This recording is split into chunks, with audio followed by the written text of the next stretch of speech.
My family said you're not welcome at Christmas. It's only for parents now. Those words didn't just land, they knocked the air out of me. One second, I was standing in my parents' warm kitchen. The next, I was staring at people I'd loved my whole life as they quietly erased me from the holiday table. No argument, no hesitation, just a clean cut. I didn't cry, I didn't beg. I simply smiled, small, sharp, and dangerous, because the moment they shut that door, something else opened, and what happened next, none of them were remotely prepared for. Before I continue, hit that like button and drop your city in the comments. And if you've ever been pushed aside by the people who should have protected you, tell me your words make this space feel a little less lonely. My name is Lydia, and for most of my life, I thought I understood where I belonged.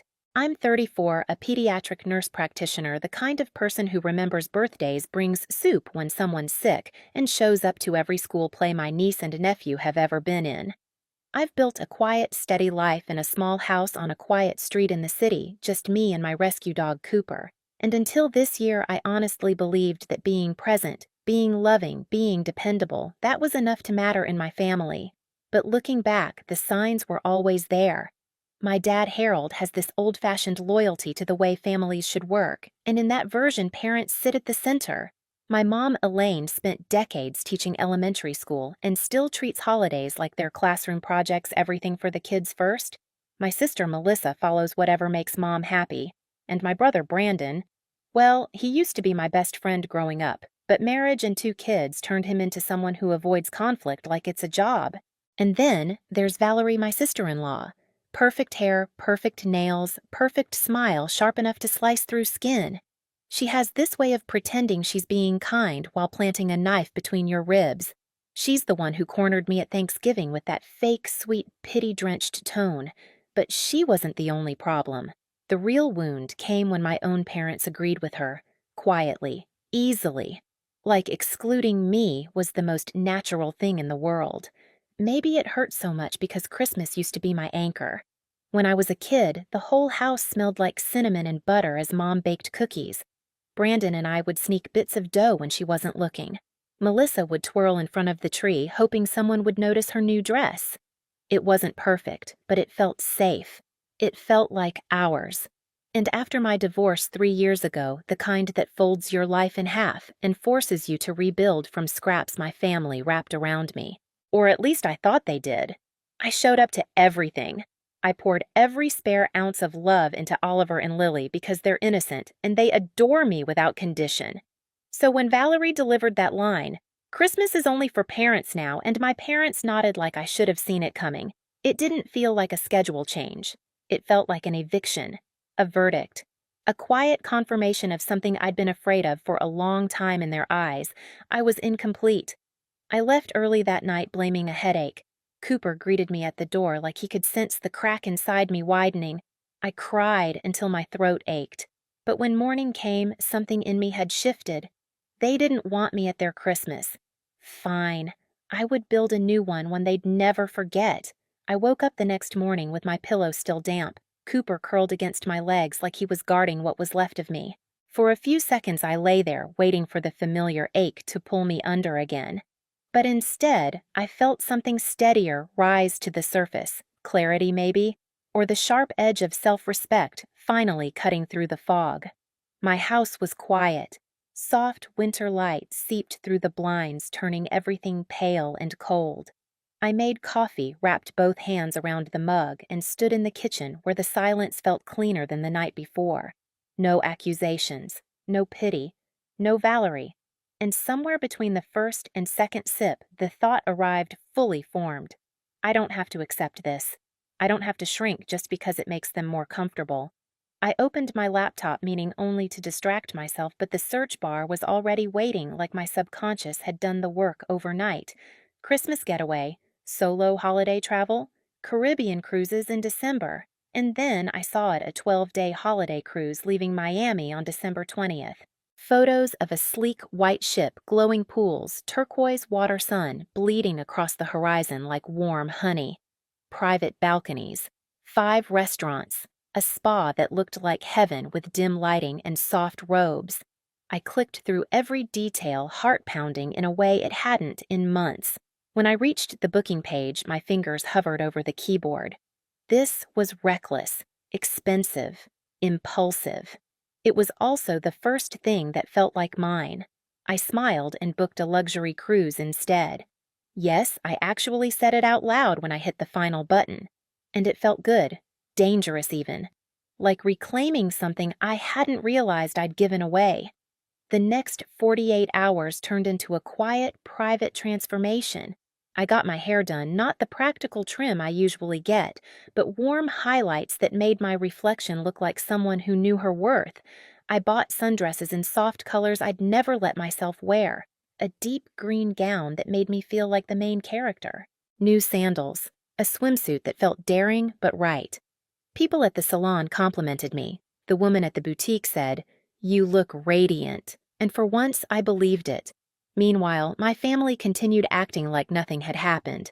My mom texted a photo of some ornament the kids made. Brandon asked if I could come help wrap gifts, apparently forgetting he'd helped vote me off the island.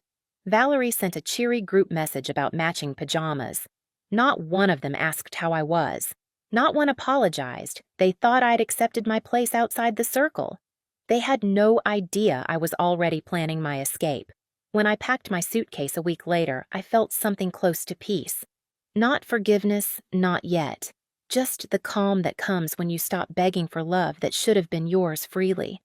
As I zipped the bag shut, Cooper watched me with curious eyes like he sensed a shift. "Don't worry," I told him softly. "This year, Christmas is mine." The morning I left for Miami, the sky over the city was a soft, hazy gray, the kind that feels like a blank page. I loaded my suitcase into the back of the rideshare, locked the door behind me, and felt a quiet thrill rush through my chest. Not joy, exactly. Not yet. More like the first breath after holding it too long. At the port, the ship rose above the crowd like a gleaming white giant. People hurried around me with rolling bags and sun hats buzzing with holiday excitement. But I walked slowly, taking in every second. This wasn't a vacation, it was proof I didn't need permission to exist. When I stepped onto the deck, the ocean stretched out in a deep blue that made my chest loosen. I closed my eyes, breathed in the salt air, and let the ship's horn vibrate through me as we pulled away from Miami. Far below, the city shrank until it was just a blur of lights against the morning sky. The first night I slipped into my emerald dress and headed to dinner alone.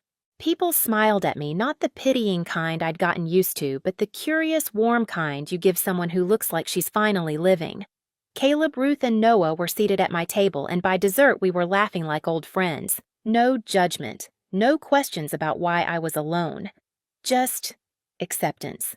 After dinner, I stepped onto my private balcony. Lights twinkled across the surface of the water, and the air was warm enough to feel like a gentle hand on my skin.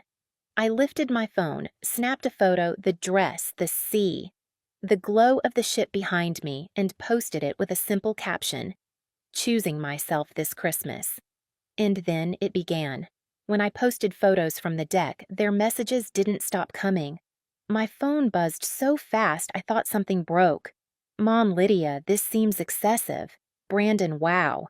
Didn't know you were going anywhere." "Melissa, are you okay? Why didn't you tell us Valerie interesting choice for the holidays?" I didn't answer. Not yet. I posted another photo the next morning, just the ocean and my coffee, and the buzzing started again. Longer messages now, edgier, more frantic. "Mom, people are asking why you're not here. What do you want us to tell them, Valerie? You're making this weird. Christmas is supposed to be peaceful." Brandon, "Maybe tone it down." Dad is confused. "Tone it down." The irony nearly made me laugh out loud. Later that afternoon, Ava called from Seattle.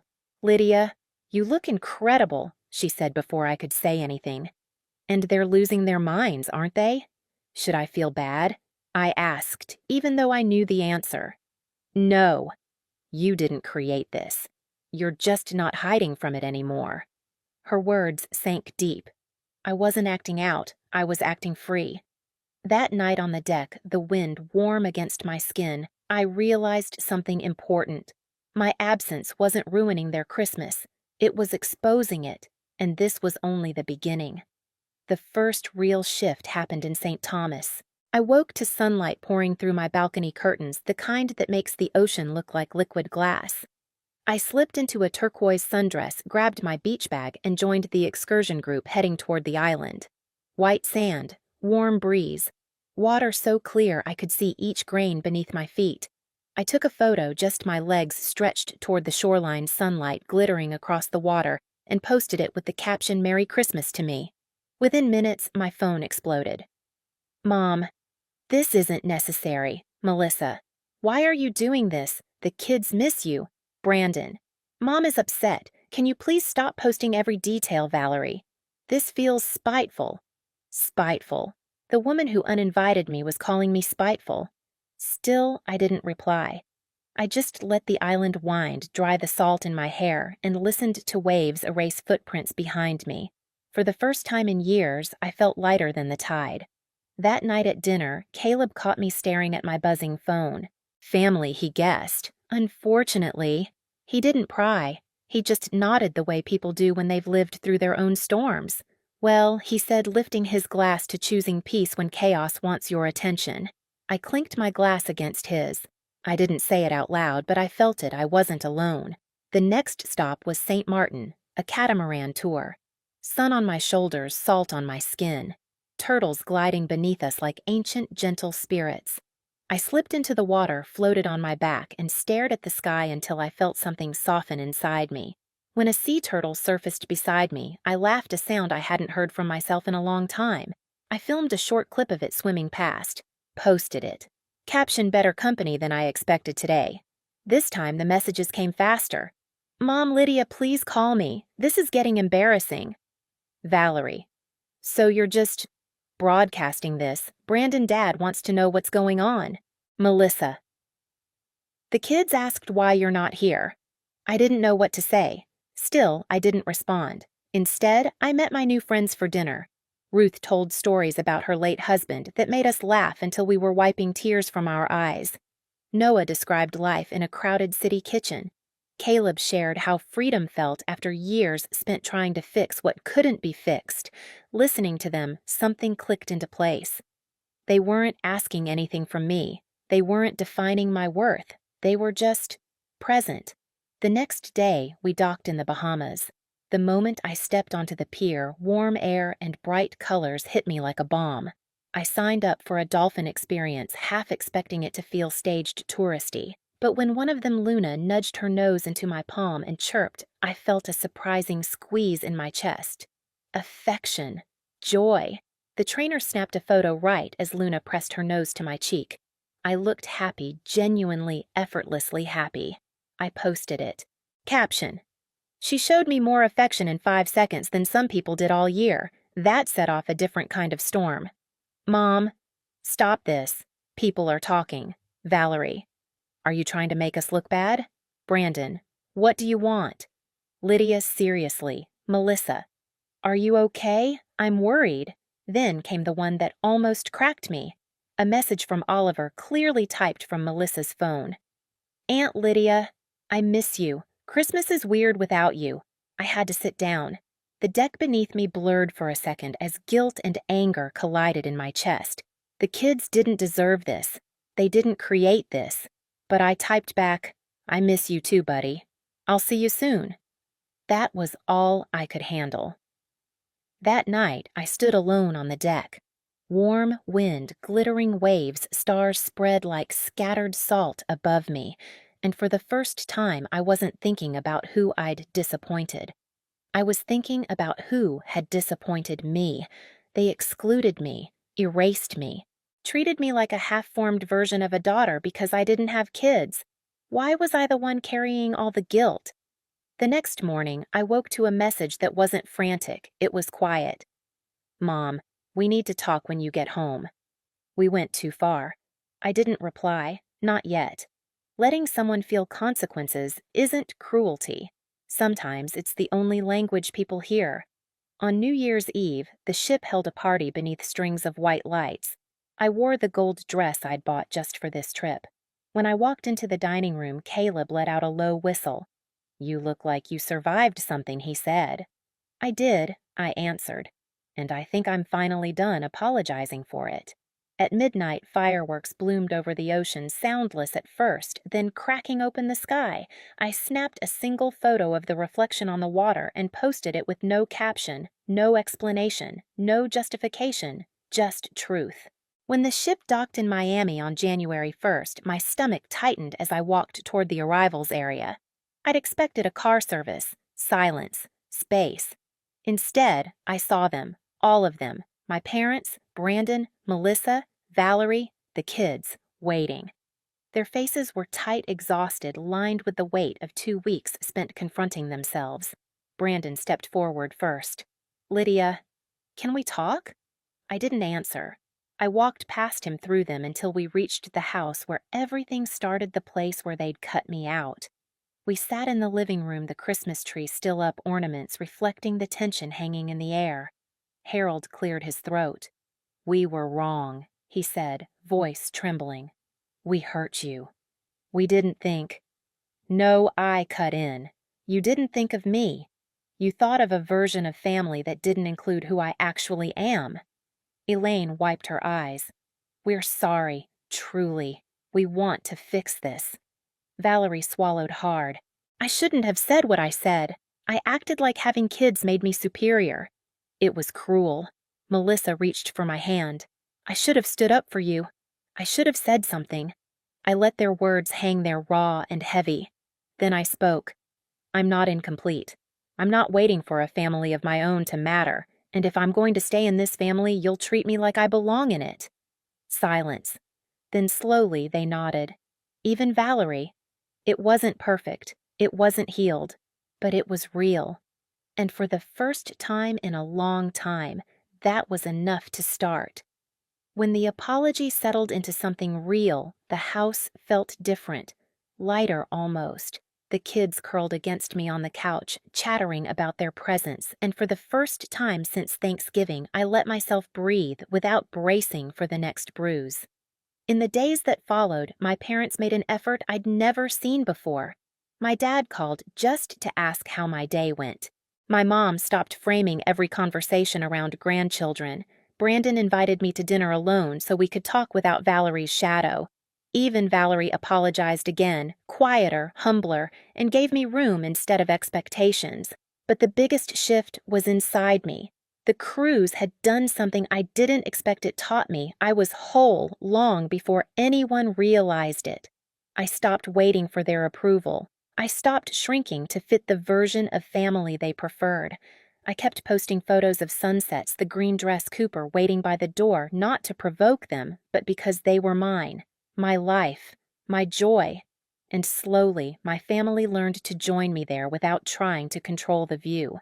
When January settled in and the holiday glitter faded, I realized something simple but life-changing. The best revenge was never about making them hurt. It was about living in a way that made me impossible to overlook. I showed up to Oliver's birthday with a smile, not because everything was perfect, but because I was.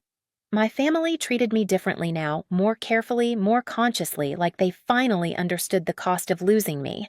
And maybe that's the real story here. You don't need to wait for permission to matter. You don't need to earn a seat at a table you helped build. If this story hit a little close to home, tell me where you're watching from. And if you've ever had to choose yourself when family failed, you share it below. Your voice might be exactly what someone else needs. Hit subscribe so you don't miss the next story.